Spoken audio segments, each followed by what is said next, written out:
Gata, gata, gata.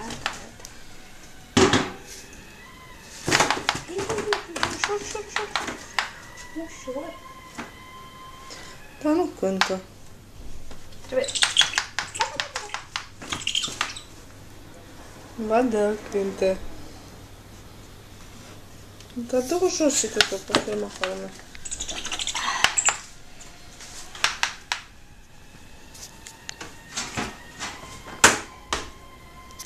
Hai, ne cânti și nouă ceva?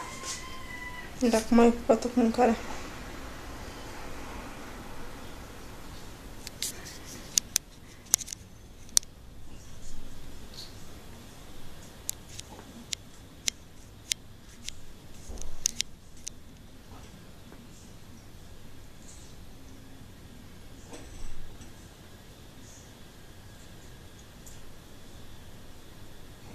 Mă doarme. Nu mai cântă. Nu mai cântă, că nu era așa foame.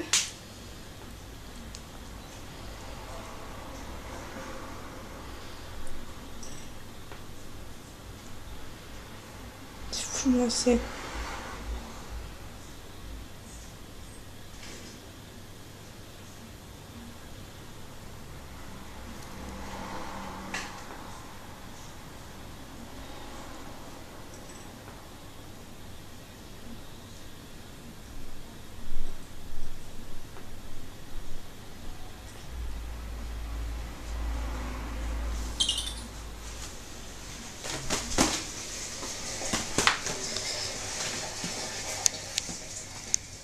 Așa învață să zboare.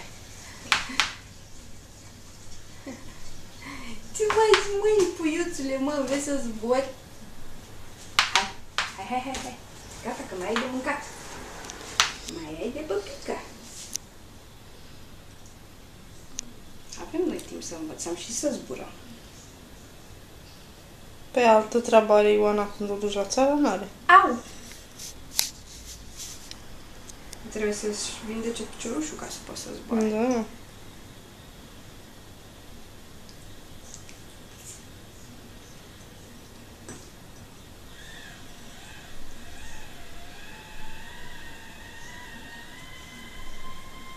Au! Aș! Mai mușcat.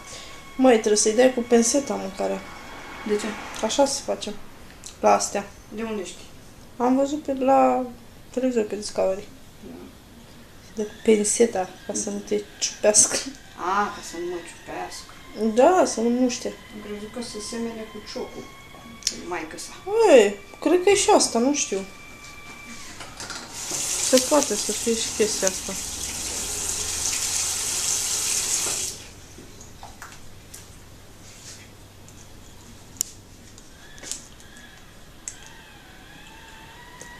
Ce ochi mari are. A adormit. Hai, trezirea.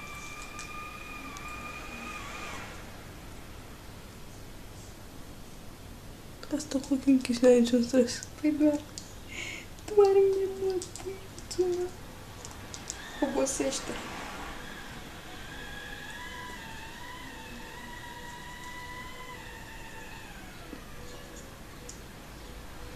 Și la birou stai așa să-i faci mâncare? Păi da. Vezi că-i bagi în ochi seringa. Culcare acum, hai. Că e ziua afară. E ziua afară și trebuie să dori.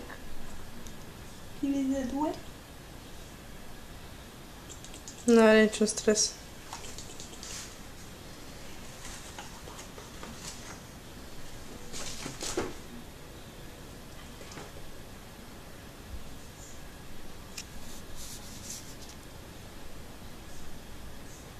Să-mi de voie.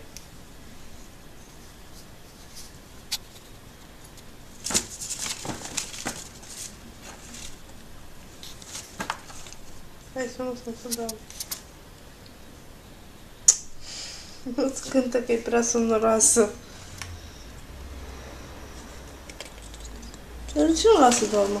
Dar o lasă doarmă. Dar ce că e faci? agitată, vreau să o liniștesc. Deci găsește ea locul să lucreze singură.